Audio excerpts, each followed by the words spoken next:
Hello students, स्वागत है आपके अपने चैनल द जीनियस इंस्टीट्यूट में।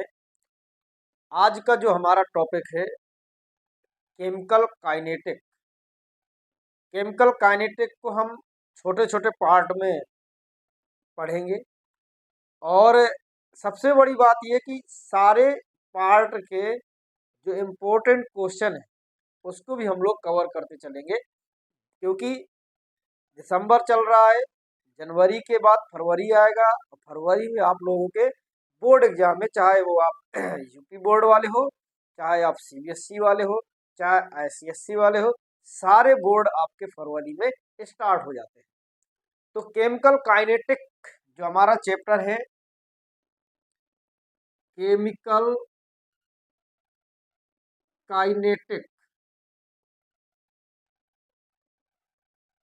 आज का जो हमारा टॉपिक है ये है केमिकल काइनेटिक की। अगर हम लोग बात करें तो आखिर होता क्या है, तो केमिकल काइनेटिक का मतलब होता है कि कोई भी केमिकल रिएक्शन कोई भी केमिकल रिएक्शन जब होती है तो किसी न किसी रेट से होती है, कोई न कोई इसमें टाइम लगता है और इसी टाइम और रेट को हम लोग स्टडी करते हैं। जिस भी रसायन विज्ञान की शाखा में, जिस भी केमिस्ट्री की ब्रांच में, उसी को हम लोग कहते हैं केमिकल काइनेटिक। काइनेटिक वर्ड भी आप लोगों ने सुना होगा, ये होता मोशन से, इसलिए इसको केमिकल काइनेटिक का मतलब होता है कि किसी भी केमिकल रिएक्शन के रेट के बारे में स्टडी हम लोग करते हैं। तो जिस केमिस्ट्री के अंतर्गत करते हैं उसी को हम लोग कहते हैं केमिकल काइनेटिक। इस केमिकल काइनेटिक के अगर अकॉर्डिंग देखा जाए तो जो रिएक्शन है हमारी टू टाइप की हो जाती है। एक होती है आपकी फास्ट रिएक्शन और एक होती है आपकी स्लो रिएक्शन। तो ये फास्ट और स्लो आपसे पेपर में ना पूछेगा, सिर्फ मैं ऐसे बता दे रहा हूँ कि एक होती है फास्ट रिएक्शन और एक होती है स्लो रिएक्शन। और भी इसको क्लासिफाई करना है तो आप इसको वेरी फास्ट और वेरी स्लो में भी आप कर सकते हैं। फिर सबसे ज्यादा इम्पोर्टेंट जो टर्म है आज का हमारा, इसमें सबसे ज्यादा क्वेश्चन पूछा जाता है कि rate of reaction, rate of reaction, इसी को हम लोग हिंदी मीडियम वालों को कहते हैं अभिक्रिया का वेग या दर। इसी को अभिक्रिया का वेग कहते हैं, इसी को हम लोग अभिक्रिया की दर कहते हैं। तो रेट ऑफ रिएक्शन का मतलब होता है कि चेंज इन कंसंट्रेशन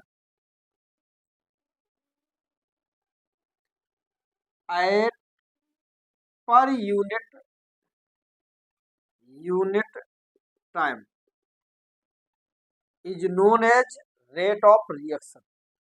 थोड़ा और आप वो कर सकते हो क्या, change in concentration of product और रिएक्टेंट। अगर थोड़ा से बढ़ाना है तो आप ऐसे बढ़ा सकते हो, change in concentration of reactant और product at per unit time is known as rate of reaction.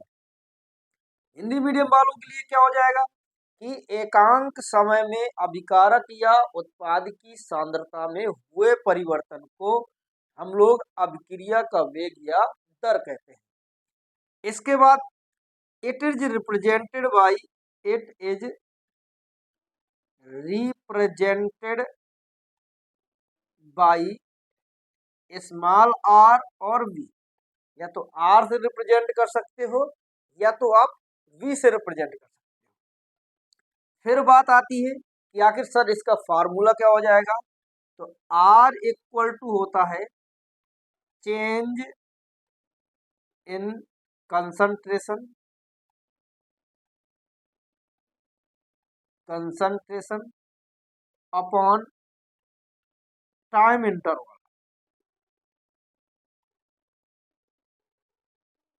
Are equal to होता है change in concentration upon time interval, ये इसका फार्मूला होता है।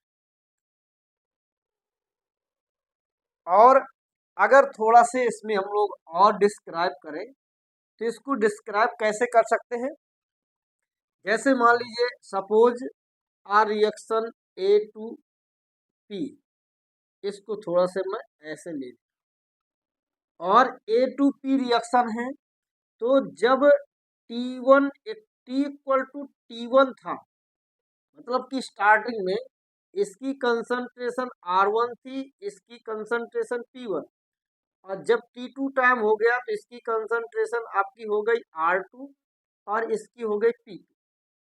तब अगर हम रिएक्टेंट की रेट की बात करें तो ये जाके बनेगा R2 concentration minus R1 concentration upon T2 minus T1, तो ये आपका बनेगा डेल्टा आर की कंसंट्रेशन अपॉन डेल्टा टी। यहाँ पर आपका आ जाएगा माइनस, क्यों? क्योंकि कंसंट्रेशन लगातार डिक्रीज होगी, और जब डिक्रीज होगी तो R2 बन जाएगा, R2 से अगर R1 माइनस करोगे तो इतना ही। फिर अगर यही प्रोडक्ट की बात करेंगे P2 minus P1 upon T2 minus T1, ये जाके बन जाएगी delta P upon delta T बन जाएगा। इस प्रकार से दोनों की हम रेट ऑफ रिएक्शन निकाल सकते हैं। अगर दोनों के ग्राफ फ्लो की बात करें तो अगर हम पहले रिएक्टेंट की बात करेंगे तो रिएक्टेंट के ग्राफ को हम लोग, ये आपका R1 है, ये आपका R2 है, ये T1 है और ये आपका T2 है।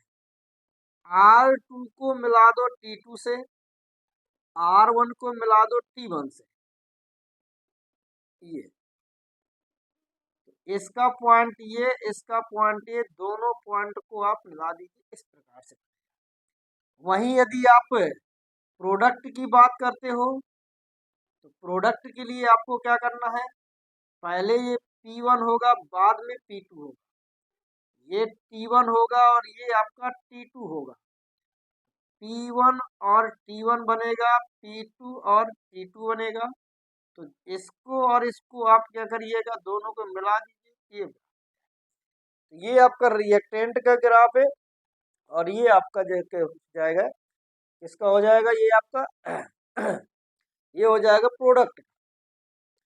ऐसे ही कभी कभी ये क्वेश्चन आपका, ये पहला क्वेश्चन ही है, सबसे ज्यादा इम्पोर्टेंट है, रेट ऑफ रिएक्शन क्या होती है, what is rate of reaction, ठीक है। और ये किस किस पर डिपेंड करती है, तो डिपेंड करने की बात तो बाद में करेंगे, पहले इसका दूसरा क्वेश्चन कहेगा what is instantaneous rate of reaction.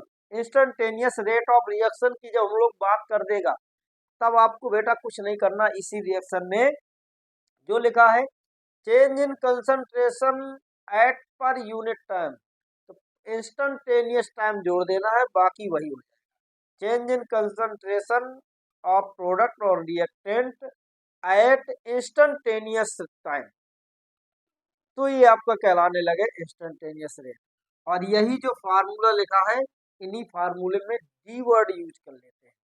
जैसे ये लिखा है तो इसको हो जाएगा minus D R upon D T हो जाएगा, इसका हो जाएगा तुम्हारा डी पी अपॉन और ये डी टी। अगर इसके हम लोग यूनिट की बात करें तो यूनिट जो हो जाएगी, यूनिट होगी मोल पर लीटर इनटू सेकेंड, ये इसकी यूनिट। डिपेंड किस में होता है, जो रेट ऑफ रिएक्शन है वो आपकी डिपेंड होती है कंसंट्रेशन पर, टेम्परेचर पर और कैटलिस्ट, सब में ये इंक्रीज करती है। कंसंट्रेशन इंक्रीज करोगे रेट ऑफ रिएक्शन इंक्रीज करेगा, टेम्परेचर इंक्रीज करोगे रेट ऑफ रिएक्शन इंक्रीज करेगा, कैटलिस्ट भी नॉर्मली इंक्रीज कराएगा, लेकिन कभी कभी ऐसा होगा जब नेगेटिव कैटलिस्ट लेते तो वो डिक्रीज। तो ये तो टॉपिक आज का रहा जो रेट ऑफ रिएक्शन से रिलेटेड है। कल इसी के टॉपिक के क्वेश्चन एक आध करवा के फिर इसके बाद नया टॉपिक हम लोग करेंगे। सभी लोग शाम को 9 बजे रात में डेली जुड़ जाया करिए, और हो सकता है कि एक दो दिन में मैं लाइव भी करना शुरू कर दूंगा।